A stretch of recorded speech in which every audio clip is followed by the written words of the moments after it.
नमस्कार, राम राम, सत श्री अकाल। किसान भाइयों, मैं आपका दोस्त किसान सलाहकार रमेश बांबू। और आज हम बात करेंगे इसके बारे में, जो किसान भाई खेती करते हैं, ख़ास तौर पर जो कॉटन की खेती करते हैं, वो अच्छी तरह भली भांति जानते हैं कि ये गुड्डी है। अलग अलग एरिया में इसका अलग अलग नाम लिया जा सकता है, लेकिन इसके बाद में टिंडा बनता है। और ये जो झड़ने की समस्या है, ये बहुत ज़्यादा रहती है। लगभग मानना है साथियों किसानों का कि ये 50% तक जो फाड़ गुड्डी है ये जड़ जाते हैं। तो जो फ्रूटिंग है जो ड्रॉप हो जाती है।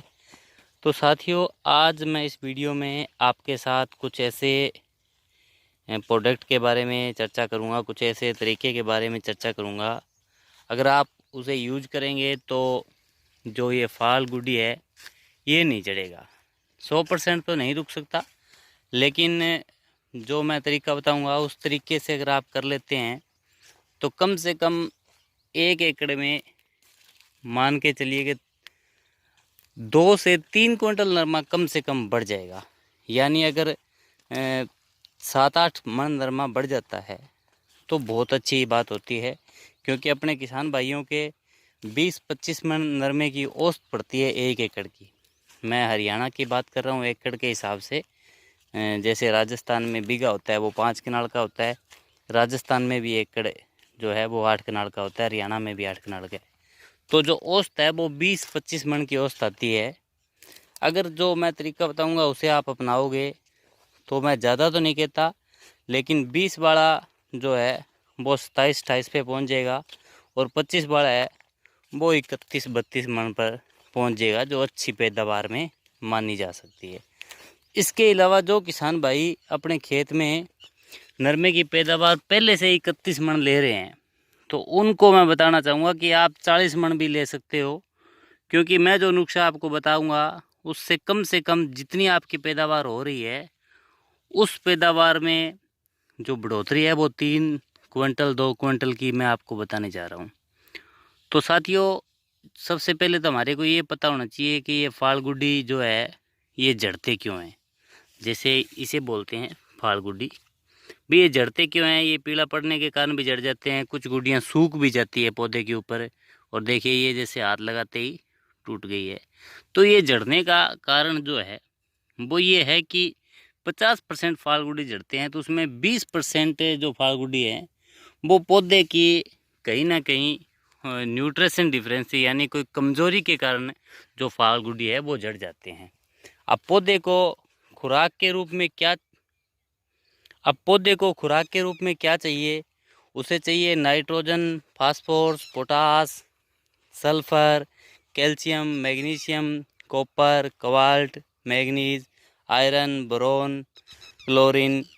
तो इस तरीके से जो 13 प्रकार के पोषक तत्व है वो हमारे को पौधे को देने होते हैं, जिससे किसी भी प्रकार के पौधे में कमी नहीं आती है। 3 प्रकार के पोषक तत्व जैसे ऑक्सीजन, कार्बन और हाइड्रोजन, ये मालिक की कृपा से मिल जाते हैं हवा से, पानी से, तो सूर्य के प्रकाश से। लेकिन उसके बावजूद भी हमारे को 13 प्रकार के पोषक तत्व पौधे के अंदर देने होते हैं। लेकिन कुछ किसान भाई कहते हैं भी पहले से हमने तो ज़मीनें हमारी तकड़ी है तो आप मत डालिए। लेकिन जिस तरीके से हम लगातार खेती कर रहे हैं, नरमे पे नरमे की बिजाई कर रहे हैं, तो उस तरीके से कहीं ना कहीं खेत के अंदर कमज़ोरी जो है वो आ जाती है, और ये फाड़ गुड्डी झड़ने का जो सिलसिला है वो चलता रहता है।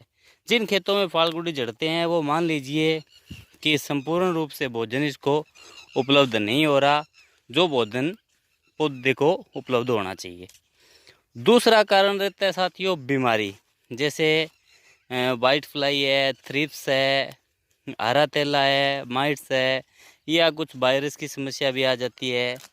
जो बीमारी के कारण जो पौधे के ऊपर अटैक होता है उसके कारण लगभग 20% फाड़ गुड्डी भी जड़ जाता है। तो 20 कमज़ोरी के कारण, 20 बीमारी के कारण, 10% साथियों मौसम के कारण भी फाड़ गुड्डी है वो जड़ जाता है। ज़्यादा बरसात होगी, बरसात नहीं हुई, पानी लगाने का जो सिस्टम अपना बहुत ज़्यादा समय बाद लगा, तो जो सोखे में फाल चकता है वो भी गिर जाता है, या मौसम के साथ जो भी मान सकते हैं कि मौसम गर्म ठंडे के कारण भी 10% फाल गुडी है वो जड़ जाते हैं। लेकिन हम बीमारी वाले से और जो न्यूट्रिशन की कमी से फाल गुडी झड़ता है उनमें अगर 50% कंट्रोल कर लें तो ही 20% हम फाल गुडी को रोक सकते हैं झड़ने से। तो सीधा सीधा मान के चलता हूँ, मैंने बहुत कम बताया था आपको भी 2 से 3 क्विंटल, क्योंकि कम बताएं और ज़्यादा हो तो आपको लगेगा भी हाँ बंदा बात सही कहता है, तो ज़्यादा ही बढ़ेगा। लेकिन अगर आप सेम उसी तरीके से करते हो तो आप कम से कम मान के चलिए कि आपकी पैदावार जो फसल की है वो 2-3 क्विंटल से भी ज़्यादा होगी। तो उसके लिए करना क्या है, एक तो आपको मैक्स पावर कंसोर्टिया नाम से एक प्रोडक्ट आता है, मल्टी न्यूट्रिशन है, उसमें NPK यानी नाइट्रोजन, फास्फोरस और पोटाशियम के तो 3 फर्टिलाइज़र बैक्टीरिया है जो नाइट्रोजन को पूरा करवाते हैं, पौधे को फास्फोरस उपलब्ध करवाते हैं, और पोटास मोबिलाइजिंग बैक्टीरिया जो पौधे को पोटास भी उपलब्ध करवाते हैं। उसके बाद में साथियों उसमें जो अन्य अति सूक्ष्म पोषक तत्वों की बात करें जो प्रथम श्रेणी में आते हैं, द्वितीय श्रेणी में आते हैं, वो 13 प्रकार के जो न्यूट्रिशन है वो 10 प्रकार के न्यूट्रिशन भी उसके अंदर उपलब्ध है, जैसे calcium, magnesium, sulphur, iron, boron, zinc, chlorine, copper, cobalt, ये सारे प्रकार के तत्व भी उसके अंदर उपलब्ध है। तो आपको 1 लीटर मैक्स पावर कंसोर्टिया प्रति 1 एकड़ के लिए चाहिए। उससे कम से कम भी आप अपने 1 एकड़ में 4 फोलियर स्प्रे के रूप में प्रयोग कर सकते हैं। अगर आप 250 ml प्रति एकड़ इसको प्रयोग करेंगे तो 250 ml इसकी डोज है, 150 से 200 लीटर पानी में 250 ml इसको आपको डालना है। दूसरा साथियों, जब भी आप पहली स्प्रे करें तो उसमें आप जो NPK का अपना पैकेज आता है, घुलनशील NPK आती है 1 किलो की पैकिंग जो होती है, उसको आप 19-19-19 को पहली स्प्रे में यूज़ करें। दूसरी स्प्रे में आप मैक्स पावर कंसोर्टिया के साथ ऐड करके जो आता है अपने 05234 उसको प्रयोग करें। और तीसरी स्प्रे जब आप करें साथियों तो उसमें आप 13045 के नाम से NPK आता है उसको प्रयोग करें। और जब चौथी स्प्रे आप करें तो 0050 के नाम से आता है उसको प्रयोग करें। तो इससे क्या है कि ये सही टाइम के हिसाब से मैंने आपको बताया है कैसे कैसे यूज़ करना चाहिए, तो आप इस तरीके से यूज़ कर सकते हैं। अगर इतना काम आपने कर लिया तो मान के चलिए कि 3 क्विंटल कम से कम पैदावार, 2 क्विंटल पैदावार, ये मेरे अनुभव के आधार पे मैं आपको बता रहा हूँ, बढ़ जाएगी। तो सीधा सीधा सा अगर 1500 रुपये हम अपने खेत में खर्च करते हैं तो 15,000 रुपये का मुनाफा ले सकते हैं।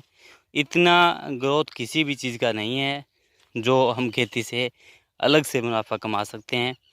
तो ये आपको करना चाहिए। जो किसान बड़ी खेती करता है, अगर विश्वास नहीं हो रहा है तो वो फर्स्ट टाइम से 5 एकड़ में, 4 एकड़ में, 2 एकड़ में, छोटा किसान है तो 1 एकड़ में भी ट्रायल करके देख सकता है। खेती हमें हर बार करनी है तो ये ज़रूर करें। इसके अलावा किसी भी प्रकार की जानकारी के लिए आप मुझे कॉल कर सकते हैं, कमेंट में कमेंट कर सकते हैं, और मेरा मोबाइल नंबर जो रहता है वो है 9991080007। रमेश बाम्बू के नाम से आप सेव कर सकते हो। खेती बाड़ी संबंधित किसी भी डिस्कस के लिए, जानकारी के लिए आप आपस में मिल के बात कर सकते हैं, क्योंकि हर किसान के पास कोई ना कोई बढ़िया फार्मूला ज़रूर होता है, लेकिन हम उसे हर किसानों तक पहुंचा दें तो किसानों का फ़ायदा हो सकता है। तो आज के लिए इतना ही। अगली वीडियो में हम बताएंगे कि जो खेत में बीमारी आती है कॉटन की खेती में, हरा तेला, थ्रिप्स है, वाइट फ्लाई है, जो भी समस्याएं आती है उसको हम किस तरीके से कंट्रोल कर सकते हैं और उसे हम कैसे मतलब कम खर्चे में बढ़िया से कंट्रोल कर सकते हैं, तो उसके बारे में अगली वीडियो में ज़रूर चर्चा करेंगे। तो इस चैनल को सब्सक्राइब करना नहीं भूलें, कोई पैसा नहीं लगता। जो नीचे लाल रंग का बटन है उसे दबा दीजिएगा और घंटी के बटन को दबा लीजिएगा, ताकि जो भी वीडियो बनाएं उसका नोटिफिकेशन आपको मिल सके और आप वीडियो देखकर फ़ायदा उठा सके। जिन भाइयों ने चैनल सब्सक्राइब कर लिया है उनका दिल से बहुत बहुत धन्यवाद, शुक्रिया।